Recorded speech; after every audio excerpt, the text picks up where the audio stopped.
Hey everybody, Chris and Josh here from the Bike Hub. We want to welcome everybody to our very first podcast, Because Bikes. And today we're going to talk about kind of the history of the Bike Hub, how it got started. Just kind of go through everything so people kind of have an understanding of where we came from and why we do what we do and why we love doing what we do. So let's get started, Josh. What do you think, man? Oh man, this is gonna be weird. Yeah, it is. This is really weird. We always talk about this kind of stuff, but it's kind of like nobody's ever like made me accountable by putting it on film. Here we go, huh? Yeah. So, I guess we'll start kind of at the beginning, kind of where I started, and then kind of give a good idea of why we do what we do. So back when I was a little guy, probably 13, 14 years old, I was the kid that kept coming in the bike shop every day, just bugging the heck out of people. And there was a little tiny shop right in the Spokane Valley down from my school called Bike Works. And eventually I was in there so many times I annoyed them. They actually told me to go clean the toilets, and that was actually truly my first job at the bike shop, was to clean the toilet. And I was pumped. Those guys could have asked me to do anything and I would have done it. Like, I was so excited to be around the shop and like around bikes. Like, I loved it. And so after that, they were making me pump tires up. I learned most about life at that point in my life, when not at the shop where you were at, but at a different one. That's right. Just like those guys taught us how to live. Yeah, in a lot of ways. Yeah. So going from that shop as a teen, a young teen, that was probably 94, 95. I ended up leaving there to start racing bikes for another bike shop that ended up running into Mr. John Abernathy, which isn't here tonight. And so I actually met him out on a race, Farragut race back in 95 or 96, 95 probably, and I ate a bunch of weird stuff, and I was literally like puking on the side of the course. Ate weird stuff? Well, I don't know, like during a race, you're always trying to prep. You're a teenager, so you fueled with like corn dogs and donuts. Yeah, probably too much oatmeal. Yeah. And you thought a Mountain Dew was gonna do you good? Yeah, probably. All right. So John came up behind me, and that was when I met him. But he was just open. He came up behind you while you were puking. Yeah. I was like barking, like he came up, and I just met him in the parking lot like minutes before that. And so he was working on opening his store in the Spokane Valley at that time. And I was in between jobs because I left to go ride bikes, and which my mom wasn't very happy about. And so I ended up going in to see him like a couple weeks later to see if he needed any help. And he ended up saying, hey, he was by himself, and he was really busy. So I ended up like fixing a bike up real quick for him. I was trying to ask him about a job, and so I kind of got instantly hired at that point, and I had pretty good background in building bikes and fixing stuff. So sounds like something both of you would do. Yeah. John needing some help. John needed some help, so that guy can do a lot. Yeah, he can. John is awesome. We were hoping John was going to be here tonight, but we're going to get John on this for sure, so you guys get to see him. So a couple years, I don't know, I was there kind of through my high school and then graduation, and then... Did I meet you when you were in high school? Yeah, you did. Because or were you out? I was just barely out. Remember the big air contest? I remember the big air contest. So back in the day, I did these big air contests at Beacon. I built this huge jump up, and this was in the late 90s. And we made this flyer, and I ended up just taking it all around town. I never got permits. I never got insurance. I didn't do any. The jump contests were at night. Yeah, also yeah. Lit by a Hyundai Accent. So yeah, we had a PA though. Yeah, but that's where I met Josh. And some of this. And some of a lot of those were going on. Josh was how old are you? 3 years younger than me? 4 years younger? 4 years younger. So I saw him at the races and stuff, and then he was there. And so shortly after that, I sold him this really crummy bike when I was at the shop, and I felt bad. Well, that was like that. You're skipping a lot there. I did? Well, because I was like the super awkward kid coming into Wheel Sport East back in the day. Yep. Just there, sitting on the couch, not talking to anyone. Really annoying John Abernathy. Yeah, he would hang out, but he wouldn't talk to us. So. Just really awkward. And I wanted a job, obviously, at the bike shop, but John wouldn't hire me at your guys' store. Yeah, that's right. So he got me hired at the South store. Yeah. Yeah. And that was great. So how long were you there then? I think I was 2 summers there. Then I went and did some other stuff for like a year or two. Then you sold me a crappy bike. Yeah, okay. And that's where our relationship kind of started. Yep. So after I sold him the crappy bike, I gave him a really good deal, but it was really not a good bike. We won't get into what it was, but he I got hit right after I bought the bike, like a block away from the shop by a car. So that was cool. And the rotor rubbed the frame. So but that was before I got hit by a car. Yeah, that was the manufacturer. Yeah. It was doing that. It's fine. So I he got a came job. in, and then he needed to do a bike bleed. So I gave him the tools because we were busy, and he made a huge mess and stained the carpet. So eventually we ended up just giving him a job. And so that was kind of the start of Josh and I and kind of our creative minds. We started kind of coming up with a lot of ideas, and no one told us no. Yeah. And so we just kind of like anything we thought of, we would kind of do. And so we started doing a bunch of kind of creative marketing that was really, really fun. Yeah, at the time it did a really good job for the business we were in right then. Yeah. And nobody told us no. Yeah. So we just did it. Yeah, we were able to kind of buy and do and operate the store on the way that we kind of wanted it to run and feel, and it really built this really neat culture. And obviously at the time, Josh and I were really big into downhill racing, and we were able to build a really kind of big community. And for those days, I mean, this was the early 2000s, we had a huge team. Like, we were one of the bigger teams probably in the Northwest, and we were traveling all over the place racing. And I remember that photo with the whole team and everybody's face just had John Fox's face that was really fun. plastered on it. Yeah. That's a lot of people. Yeah, John, that was a good time back then. So as that kind of like progressed, we started thinking about doing more events, kind of the big air jump contest I did back in the day, and to put on a race. And so we partnered with some friends and did our very first bike race, and it turned out really, really well. We were at the time, there was a lot of kind of events going on, and the timing would always fail, and we got super frustrated. You'd spend all this time training, and they'd go to the race and it'd fail. And so we decided to build a timing system by hand that was like it wasn't going to fail. We were going to get everybody's time no matter what, and we did it, and we nailed it really. And we did stopwatch timing for years and years, and we did a really good job with that, which turned into a whole other thing called the Old Gravity series that we'll do a whole other podcast about. That is really, really cool. So as things kind of developed and we got that, we were seeing that bicycle retail and the bike industry was really changing. It wasn't the same atmosphere. I mean, obviously the internet now is in full effect. Like, websites had to be produced. I mean, there's all these different dynamics, and the shop we were at the time, they gave us a lot of flexibility, but they weren't willing to kind of go the direction we were kind of looking to go. And so I was trying to make a deal to buy out a partner at the time, and we went through about 3 business deals that fell apart. And at that time, I was really frustrated. I was ready to go, and I didn't know what to do. I was like so at my wit's end at that point. I was so mad and just wanted to move forward and do what I knew we were going to do. So I talked to John and said, John, at the time in the Spokane Valley, there was some shops that had closed down, some old stores, and I saw this kind of hole, this opportunity. And I said, John, I think I'm going to do this. I want you to be a part of it if you want to be, but I get it if you can't because of your other deal. And John goes, well, I need to check my contract to make sure what I can do. And John ended up partnering with me, which was pretty crazy. So I had a mortgage out. I second mortgaged my house to get the down payment. And then John and I went in equally. To buy some bikes? To just start this shop. Yeah, because I had nothing. I had a park tool set, and that's what I had, right? So I had to go get all that stuff. And I didn't have any really brands like nailed down. So I ended up calling some people I knew, and Diamondback was excited about it. And so I actually literally left the middle of May. I kind of got fired once the other ownership found out that, and Josh had to. Yeah, I had the pleasure of firing. Josh had to fire me, which was really awesome.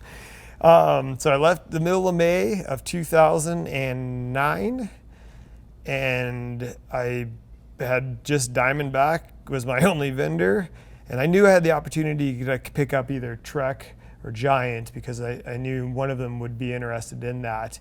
And within... It's pretty hard to start a bike shop not with one of the big brands, right? Yeah, Like, doing that was probably that. pretty stressful going into that. Yeah, like leaving my job and not knowing, like Diamondback would have been hard to make a business of. It's a third tier-ish line at the second or third, you know. You need a good anchor, like to really make sure people are coming. Like they don't know who I am, but they know a big brand, and so. Right.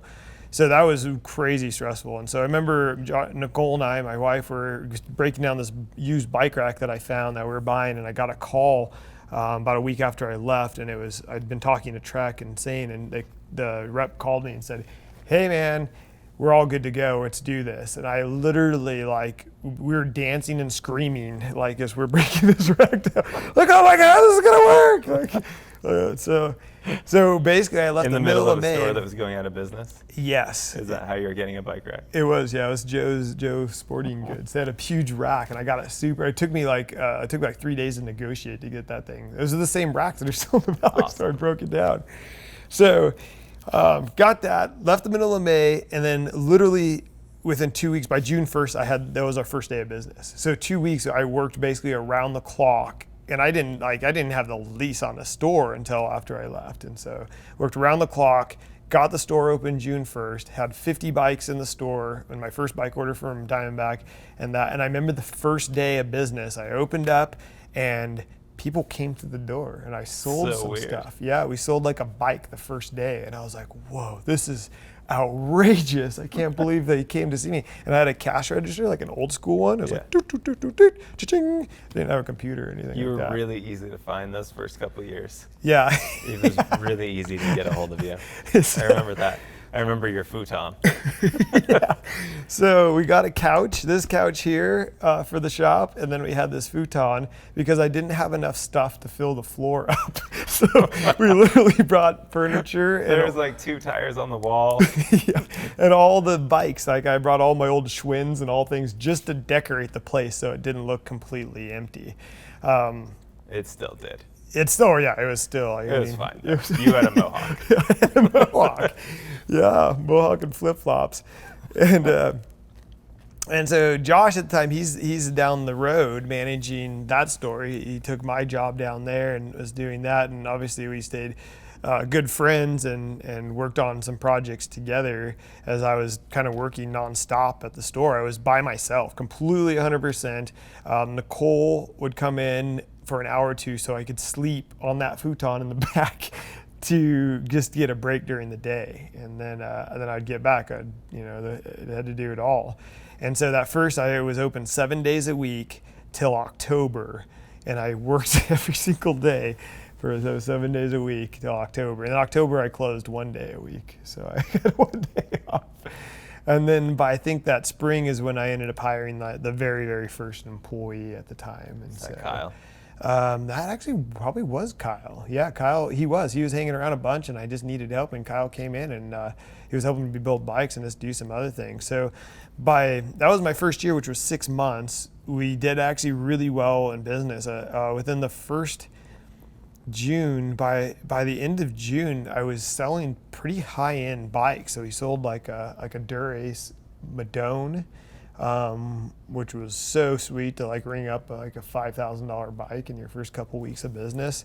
And the guy trusted me. He'd gone all over the place. I spent a lot of time. We talked about fit and stuff. And like, I imagine what he thought when he walked into the store and like nothing there. And this guy with a mohawk somehow convinced him to buy it from him versus He probably was like, well, I'm about to give this guy the amount of money that equals everything in this store right now. Yeah. So this guy's going to be pumped.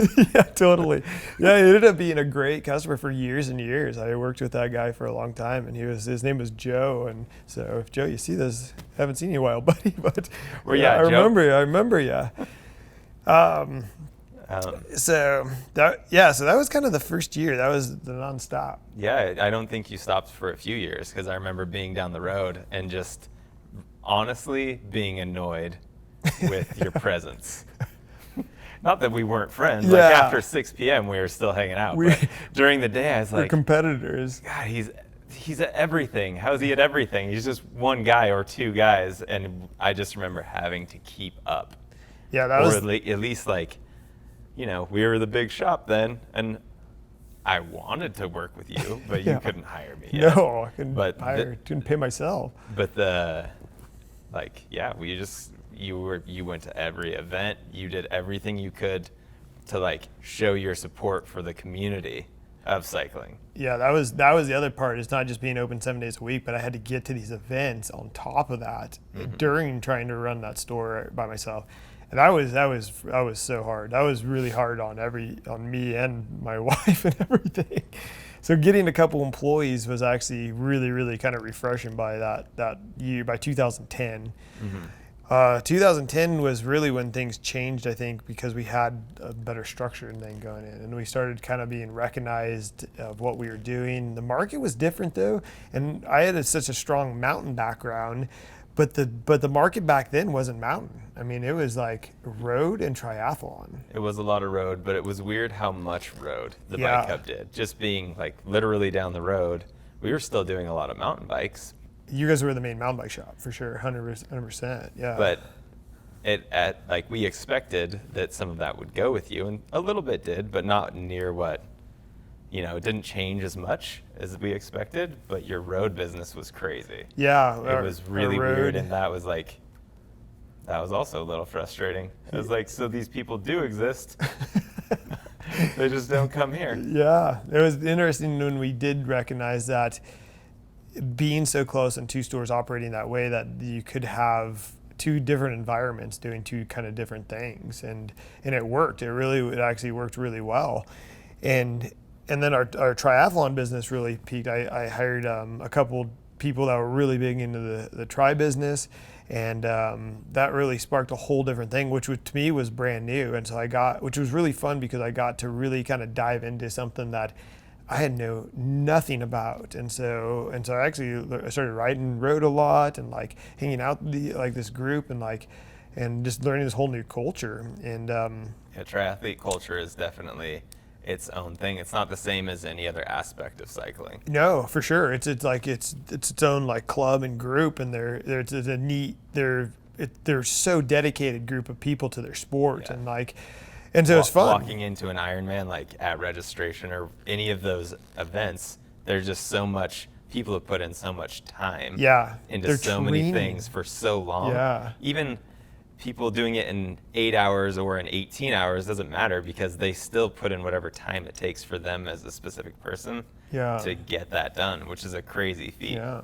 I forgot about too, that was probably pretty key on a lot of that exposure, is we had the spin and yoga studio in the basement. That's right, you did. So the first year we opened, I partnered with this really, really nice yoga instructor named Chelsea. She was amazing, and she built her little business down there, and basically we let her have free lease down there to run yoga classes down there.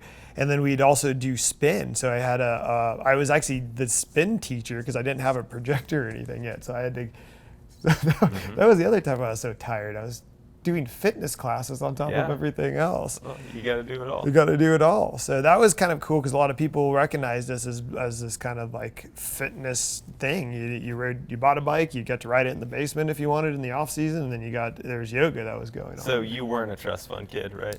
This was all no. Sweat and blood. This is all sweat and blood. Yeah. Okay. No, God, family no. turmoil.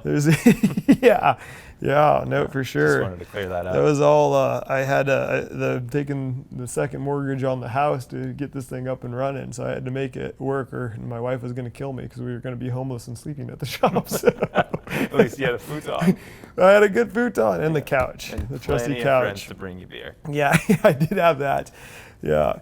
So, and I think that also having the yoga and then doing the spin was intriguing for that group of like road cyclists and triathletes on there too. But the market was hot. I mean, triathlon, you remember then, triathlon's like, there was 700 people that were showing up for Wonder Woman, and like, it was awesome. Yeah, it was a big time. And so that was kind of covered. So by year 3, we were fully staffed. Like year 2, I guess that would have been 2011, we were fully staffed. So not full 3 years at that point. We were like 2.5 years into it. Full crew, we got multiple guys wrenching bikes now that are really good. We got a sales team. We got kind of the whole thing going on. And that was kind of a weird pivotal time for me. It was a time I finally got to say I could take some days off and go away from it. But it also changed the dynamic of like, wow, now there's a lot of people relying on this to work because they need paychecks. And that, I think that didn't hit me until 2011, that, oh my God, I'm responsible now for all these people's paychecks. Like, I got to make good ethical decisions every single time I turn around because people are relying for this to work and be successful. Totally. And that's where the stress, I think, of not just, I guess, business, but small business is like, it's not like it's a big corporate. You don't know the people down working for you. Like, you know everybody. You're like, you spend more time with them than you do your family, right? Right. So you end up being really, really close to them. So we kind of skipped from year 2. Wait, we kind of skipped to year 2. Well, it's year 1, year 2, but we forgot to like talk about the vision of the Bike Hub in the first place. We knew you wanted to do something else. Yeah. And do your own thing because you'd been trying to buy the other shop, and that deal got kind of shut down a couple times. But like, how did the name come about?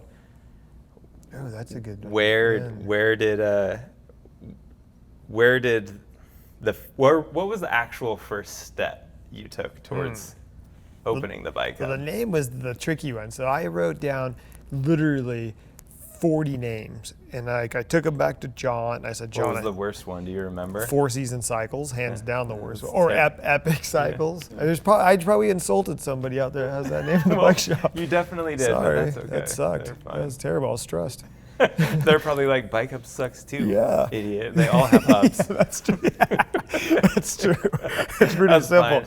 But I had like all these like elaborate, like I thought I was all smart and tricky. And then John's like, my grandpa owned a clothing store back in the day called The Hub. And I was like, seriously? And I was like, Bike Hub? He's like, it makes sense. It's a gathering place for bikers, right? And their hubs are on the bike. Yeah, so. It's actually insane. People they just drop stuff off at our stores. They will. I don't know if you know this, but all the time people come in and they're just like, Sean Murphy will be here to pick this up later today. Or they leave stuff on the counters and it has a name on it, and then somebody just comes and picks it up. So yeah, we're not UPS, but that's fine. Keep coming in. Keep coming in. So that's how the bike, and the thing about it too is it needed to be short and sweet. It needed the name Bike in it because obviously at that time Google searches and everything. Yeah. It needed to be simple, easy, and obvious. Sweet. Yeah, and obviously there's Bike Hub other ones in the country, but I think our names definitely comes up top now when you punch People it in. People still ask us for skateboards though. So the spot in the valley was actually our good friends had a great, awesome skateboard snowboard shop there for years, and they're looking to kind of do something else and downsize, and so they're the ones that actually gave us the opportunity to take that space out there, which is an amazing spot. Thank you, Sports Crew. Yeah, our neighbors. They're neighbors and our landlords, and they're like they're amazing people, but they're one of the best retailers I think I've seen out of anything, right? Yeah, they're like 60 years deep now. 60 years deep. They understand people, and they no matter what will take. I've learned a tremendous amount from them, and I really appreciate them. And some of like what we learned of just like stick to your plan is like right next door. Gosh. Because they just stick to their plan. Yeah. And they never went down the discount route. They just want to have the best stuff they can sell. Yep. And take care of people. Yeah, and I think that the big part with them, that one of the main things I learned from them is it has nothing to do with what you have to sell. It's about the human relationship. Mm-hmm. Like, make time for people and help them, like honestly help them. Don't sell them what you have, like really do that. And like that changes the dynamic. Yeah. That's the key, I think, for long-term brick and mortar retail. That's something we tell everyone when they come to the Bike Hub. Like, I'll tell a customer that I don't want to sell them the wrong size bike. Yeah. Totally. We want the experience to be good. We want to save the experience for every single person that comes in. Yeah, and it's all unique every time they come in, right? So I'll go back to one thing that was a funny question that somebody asked me right before I opened the store. He was a good friend of ours. He actually worked with us at the shop, and he'd looked in the past about kind of opening a shop and ended up not doing it. And he's like, oh, you open the shop. He goes, well, what are you going to focus on? What's your niche? Like, what are you going to do? And I said, whatever they want to buy. like, at that point, I didn't care if we were going to be selling turkeys and chickens with bikes, if that's what it was going to take to make this work.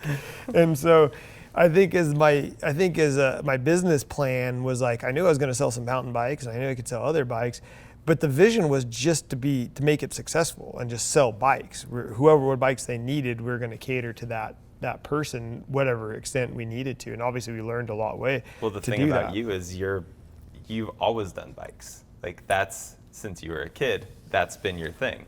So you didn't need a niche necessarily, because you could help other people just enjoy cycling, and then you get your own on your time.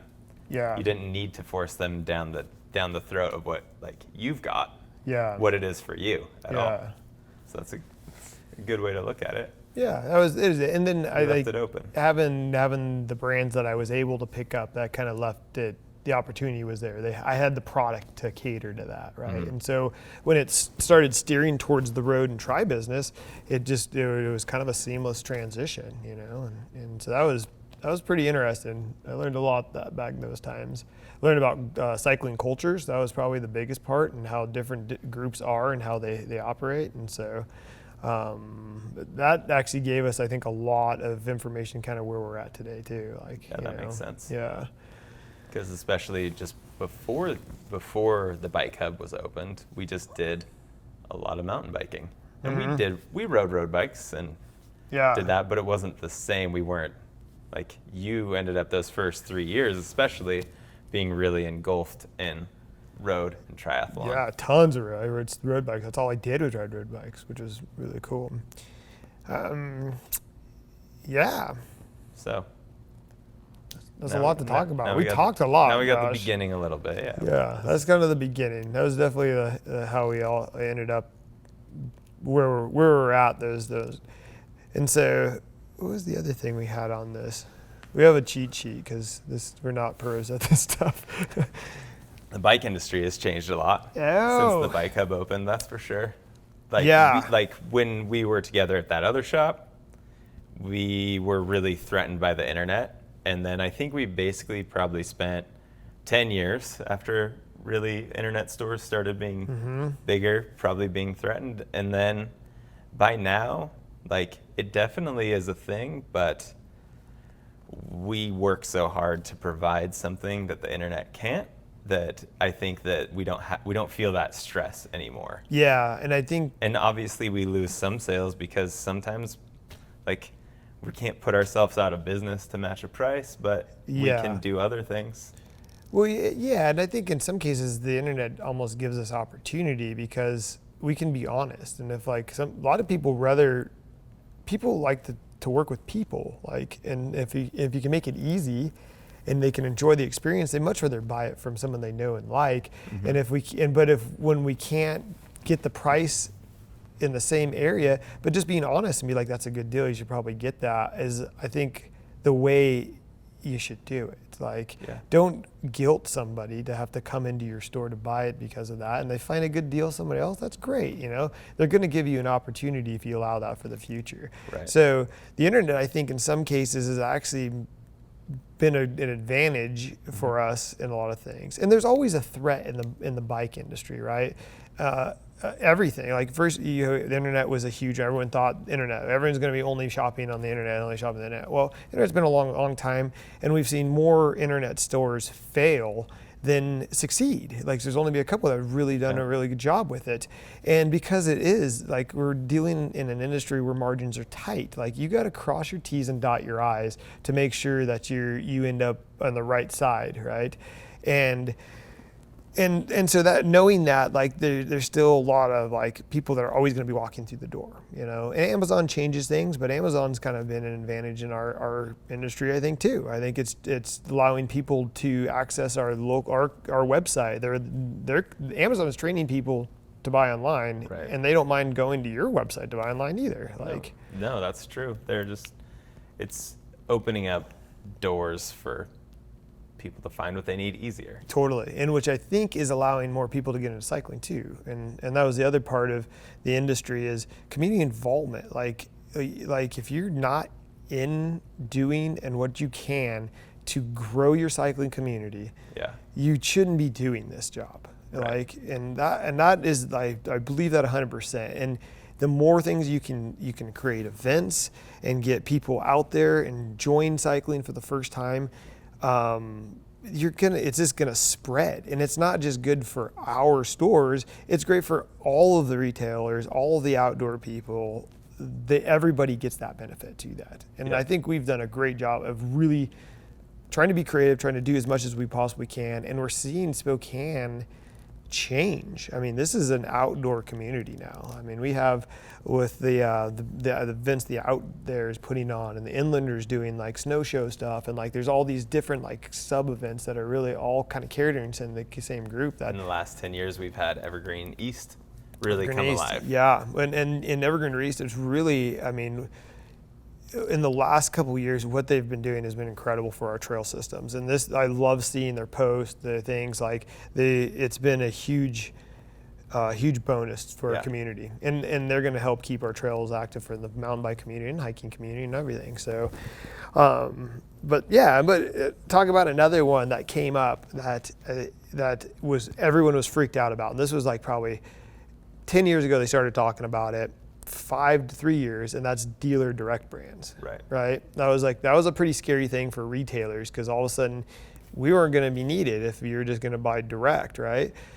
But the crazy part about that, the companies that everyone was really worried about, the U.S. market didn't really look at. They didn't pay that much attention to them. No, and they have their share of the market, but it definitely wasn't a huge portion. No. That we see a lot of kind of the downfalls that we thought that those companies could have, and like the experiences that customers would have after purchasing those bikes. Yeah. Which is super unfortunate, because like I've said already, like we want to protect that experience. Yeah. We don't want it to be bad. Yeah. It really takes a lot of that out of their control. Yeah. Because an email can't bleed your seat post. Yeah, or a derailleur hanger that they don't have anymore is gone, and like you can't get in touch with anybody. So there's a lot of, those are some other threats that we thought that potentially was going to really affect the brick and mortar business, but still it didn't, and so. But I also think there's a sense of community is better in general. People were like, especially in Spokane. It's been so awesome to watch so many aspects of our cycling community that didn't exist 10 years ago. Ladies and mountain biking is insane. Yep. How many kids leagues do we have now? And like kids teams, just youth cycling blowing up. When I was a kid, if that would have existed, I might have known how to race a bike.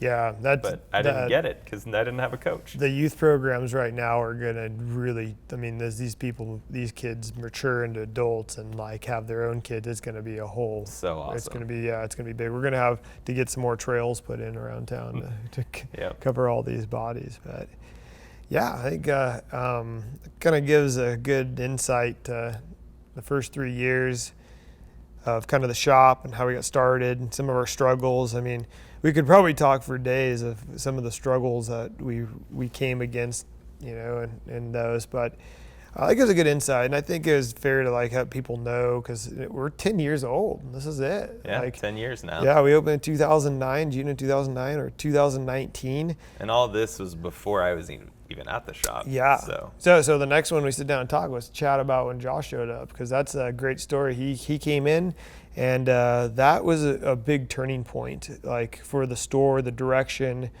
The second store, we have a great story about the trials and tribulations of going from single store operations to multi-store operations. When you opened two, and it's almost didn't make it through that. That was hard. So, but I appreciate everybody tuning in. Leave some feedback for us.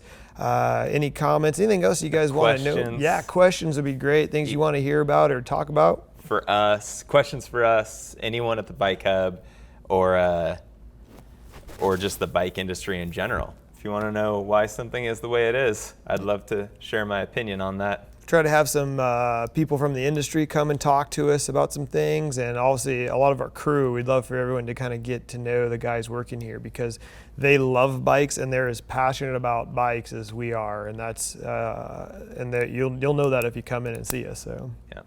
So thanks for watching. Adios.